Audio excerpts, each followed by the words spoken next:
राधे राधे। जय जय श्री राधे। श्री हरिवंश राधा वल्लभ लाल की जय हो। सभी संतों हरिभक्तों की जय हो। पूज्य गुरुदेव महाराज की जय हो। युगल जोड़ी सरकार की जय हो। हमारे ठाकुर जी महाराज की जय हो। जय श्री राधे। वृंदावन धाम की जय हो।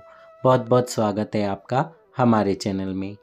आइए आज हम योगिनी एकादशी की व्रत कथा का श्रवण करते हैं। बहुत बहुत दिव्य कथा है, बहुत ध्यान से सुनिए और आप एकादशी पर फास्ट जरूर रखिए।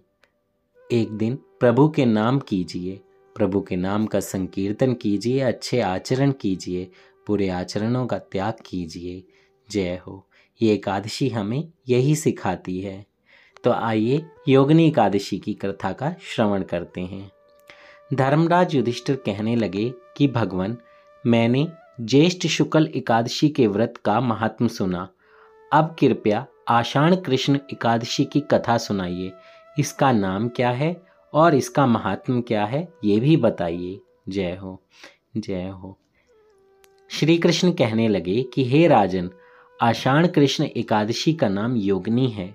इसके व्रत से समस्त पाप नष्ट हो जाते हैं। यह इस लोक में भोग और परलोक में मुक्ति देने वाली है। यह तीनों लोकों में प्रसिद्ध है। मैं तुमसे पुराणों में वर्णन हुई कथा कहता हूँ, ध्यान पूर्वक सुनो। स्वर्ग धाम की अलकापुरी नामक नगरी में कुबेर नाम का एक राजा रहता था। वह शिव भक्त था और प्रतिदिन शिव की पूजा किया करता था। हेम नाम का एक माली पूजन के लिए उसके यहाँ फूल लाया करता था। हेम की विशालाक्षी नाम की सुंदर स्त्री थी। एक दिन वह मानसरोवर से पुष्प तो ले आया, लेकिन काम आसक्त होने के कारण वह अपनी स्त्री से हास्य विनोद और रमण करने लगा। इधर राजा उसकी दोपहर तक राह देखता रहा। अंत में राजा कुबेर ने सेवकों को आज्ञा दी कि तुम लोग जाकर माली के ना आने का कारण पता करो, क्योंकि वह अभी तक पुष्प लेकर नहीं आया। सेवकों ने कहा कि महाराज, वह पापी अति कामी है, अपनी स्त्री के साथ हास्य विनोद और रमण कर रहा होगा। यह सुनकर कुबेर बहुत क्रोधित हो गए और क्रोध में आकर उन्होंने उसे बुलाने के लिए कहा कि उसे जल्दी बुलाओ, वो मेरे समक्ष होना चाहिए। हेममाली राजा के भय से कांपता हुआ उपस्थित हुआ। राजा कुबेर ने क्रोध में आकर कहा, अरे पापी, नीच कामी, तूने मेरे परम पूजनीय ईश्वरों के ईश्वर श्री शिवजी महाराज का अनादर किया। इसलिए मैं तुझे श्राप देता हूँ कि तू स्त्री का वियोग सहेगा और मृत्युलोक में जाकर कौड़ी होगा। कुबेर के शाप से हेममाली का स्वर्ग से पतन हो गया और वह उसी क्षण पृथ्वी पर गिर गया। भूतल पर आते ही उसके शरीर में श्वेत कोढ़ हो गया। उसकी स्त्री भी उसी समय अंतर्ध्यान हो गई। मृत्युलोक में आकर माली ने महान दुख भोगे। भयानक जंगल में जाकर बिना अन्न और जल के भटकता रहा।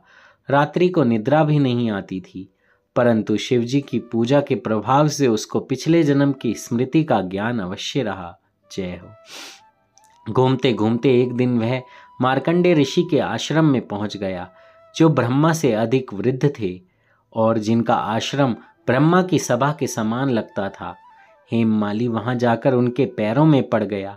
उसे देखकर मार्कंडे ऋषि बोले, तुमने ऐसा कौन सा पाप किया है जिसके प्रभाव से यह तुम्हारी हालत हो गई।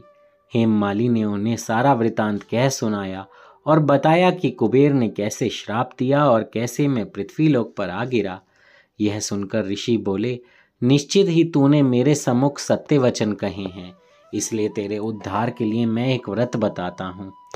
यदि तू आषाढ़ मास के कृष्ण पक्ष की योगिनी नामक एकादशी का विधि पूर्वक व्रत करेगा तो तेरे सारे पाप नष्ट हो जाएंगे। जय हो, जय हो। तो देखिए कितनी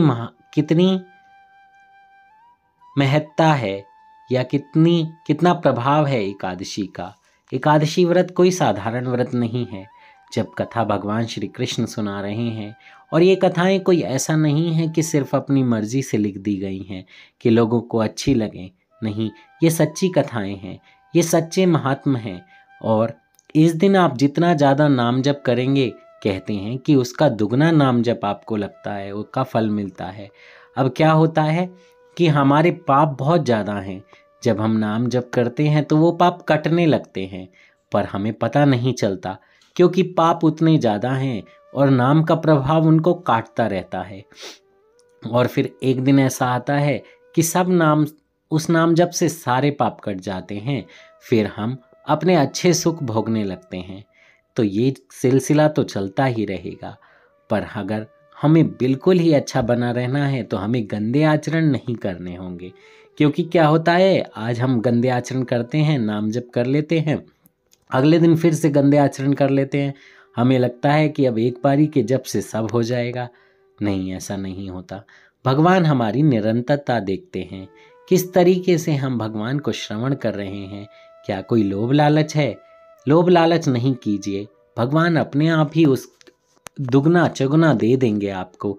उसकी चिंता आप मत कीजिए, भगवान सब जानते हैं, वो आपसे दूर नहीं हैं। जय हो। इसलिए आप बिना कोई संकोच किए एकादशी का व्रत कीजिए। एकादशी का व्रत करने के साथ साथ नाम जप बहुत सारा कीजिए और अच्छे आचरण कीजिए। कोई भी गंदा आचरण नहीं कीजिए, ना ही कोई गंदे विचार मन में लाइए। अपने आप को स्वच्छ बनाकर रखेंगे तो आपका कल्याण होगा।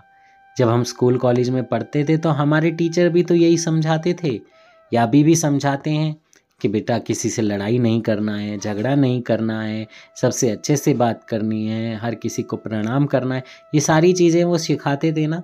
और वो किस लिए सिखाते थे? ताकि हम एक अच्छे इंसान बने। तो ऐसे ही भगवान की भक्ति करते हुए हमें अच्छे आचरण करने हैं ताकि हम भगवान को पा सके।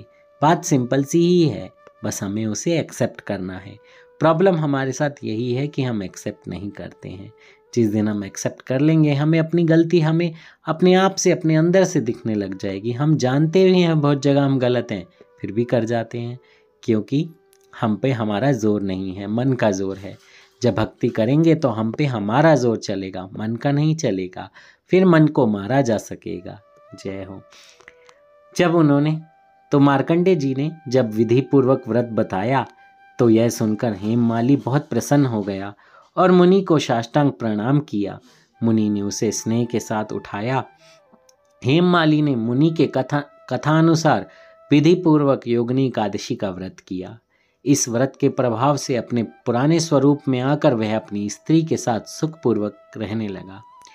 भगवान श्री कृष्ण ने कहा कि हे राजन, यह योगिनी एकादशी का व्रत 88,000 ब्राह्मणों को भोजन कराने के बराबर फल देता है। इसके व्रत से समस्त पाप दूर हो जाते हैं और अंत में स्वर्ग प्राप्त होता है। जय हो। जय श्री राधे। श्री हरिवंश। कितना प्यारा संदेश है इस कथा के माध्यम से कि आपको क्यों एकादशी करनी चाहिए, कैसे आपके सारे पाप दूर हो जाएंगे। कितने हजार ब्राह्मणों को जो भोजन कराया जाता है उसके बराबर का फल आपको एक एकादशी के व्रत से मिल जाएगा। पर इसके साथ साथ आपको एक काम और करना है। इसके बाद यानी एकादशी का व्रत होने के बाद भी आपको अपने आचरण अच्छे रखने हैं। किसी से राग द्वेष नहीं, किसी की तरफ गंदी दृष्टि नहीं, सब में समान भाव करना है, प्रभु को देखना है और अच्छे आचरणों को अपने जीवन में उतारना है। जय जय श्री राधे। श्री हरिवंश। कथा कहने में मुझसे कोई त्रुटि हो गई हो तो क्षमा कर दीजिएगा। राधा वल्लभ लाल की जय हो। सभी संतों हरिभक्तों की जय हो। हमारे ठाकुर जी महाराज की जय हो। जय श्री राधे।